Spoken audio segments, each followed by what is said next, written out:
আমরা এই মুহূর্তে একজনের সাথে কথা বলবো যে দায়িত্ব পালনে আছে রাস্তায় ট্রাফিকের, যে ভাইয়া আপনি যে ট্রাফিকের পালনটা করতেছেন এখানে আপনাদের কি খাবার দাবার স্যালাইন এগুলো কি সম্পূর্ণ ঠিকভাবে পাচ্ছেন?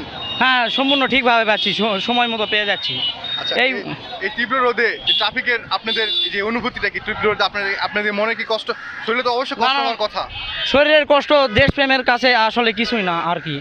এই এই দেশের জন্য যদি সামান্য কষ্ট করি তাহলে এই কিছু যায় আসে না আর কি। কতক্ষণ ধরে এখানে এই ডিউটি পালন করতেছেন? আমি এই সকাল 9টা থেকে ডিউটি পালন করতেছি। কতক্ষণ থাকবেন?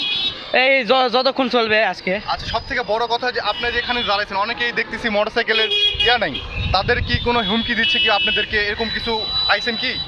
না, মোটরসাইকেল আলাদের থেকে তেমন কিছু হুমকি আমরা পাইনি, তবু আমরা তাদেরকে সাবধান করতেছি আর কি। এই তাদের কাছে একটাই অজুহাত, এই বাসার সাইডে এই আনতে ভুলে গেছি এইরকম, আবার অনেকে হেলমেট নাই কিনেনি, এরকমই আর কি।